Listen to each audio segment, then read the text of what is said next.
Donc là, on va rappeler un peu, pareil, tout ce qui est caractéristique de l'état liquide.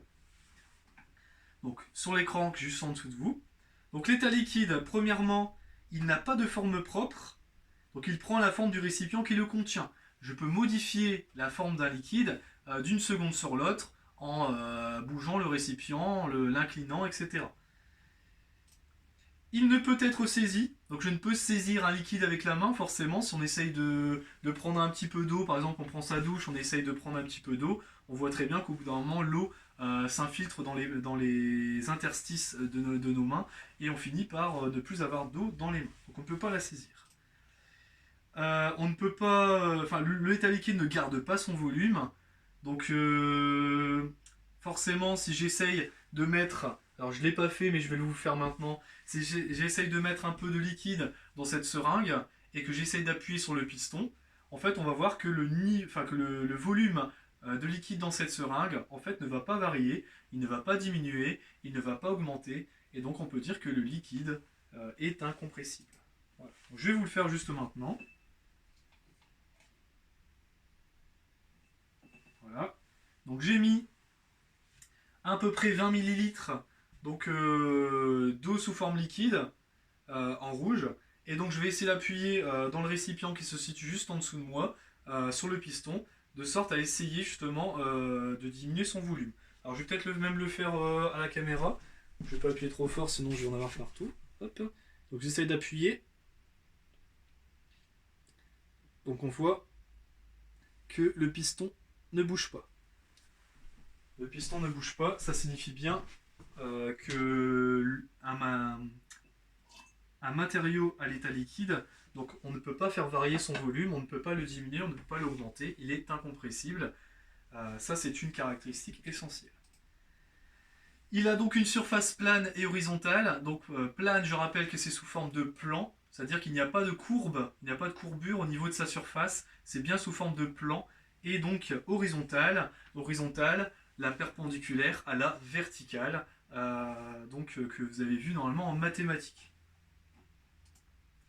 Et enfin, on a dit qu'il y avait la possible apparition d'un ménisque. Donc le ménisque, c'est la courbure en fait de la surface d'un liquide qui peut apparaître pour un récipient qui est plutôt étroit, comme celui que je vous ai montré tout à l'heure, ou dans une paille, ou bien dans un tuyau par exemple. Donc les récipients qui sont plutôt étroits. Alors, on va passer maintenant à l'état gazeux. Donc le dernier état. Alors l'état gazeux, il n'y a qu'une seule expérience qu'on peut faire, que je peux faire devant vous, grâce au matériel qu'on peut avoir chez nous. Parce que je vous rappelle que toutes les expériences que je vous présente, ce sont des expériences que vous pouvez faire chez vous. Hop. Donc pour cette expérience, en fait, on va tout simplement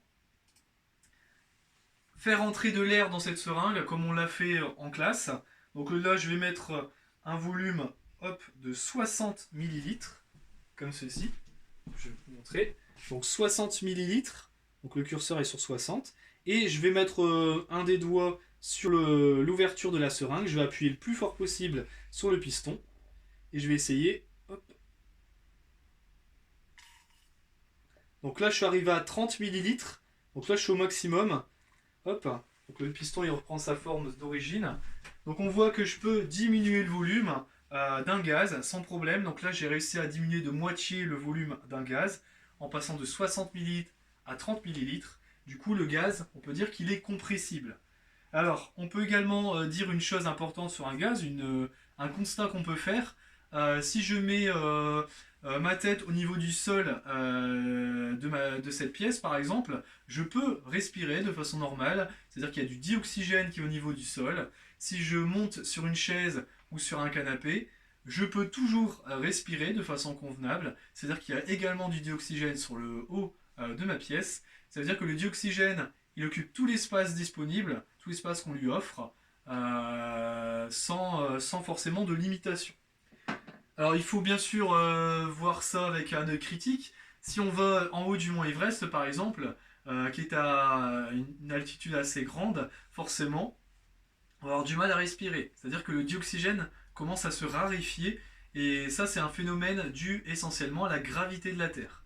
Donc la gravité de la Terre qui nous permet d'ailleurs de tenir sur le sol, c'est le fait que la Terre nous attire, forcément va attirer les molécules de dioxygène et celles-ci en fait elles vont s'accumuler plus sur la surface du sol que à une altitude très élevée. Mais le gaz essaye toujours d'occuper tout l'espace disponible. Alors, on va faire pareil, un petit compte rendu sur l'état gazeux. Donc l'état gazeux, donc il n'a pas de forme propre, donc pas de forme particulière, il occupe tout l'espace disponible, que ma pièce soit carrée, rectangulaire, circulaire, etc. Donc il ne peut être saisi, j'ai jamais entendu personne réussir à attraper un gaz, je pense pas, ça c'est impossible. Le gaz, de toute manière, est composé de particules très fines qui passent dans l'interstice des mains, c'est encore plus spectaculaire qu'avec un liquide. Donc son volume peut augmenter ou diminuer, comme je l'ai fait avec la seringue. J'ai réussi à diminuer le volume du gaz ou à l'augmenter, ce serait possible aussi. Donc ça veut dire que le gaz peut être compressible et on peut également le détendre. Détendre, ça veut dire augmenter son volume. Donc compressible. Et donc ça, c'était la dernière propriété caractéristique d'un gaz. Et donc là, on va passer à la partie suivante.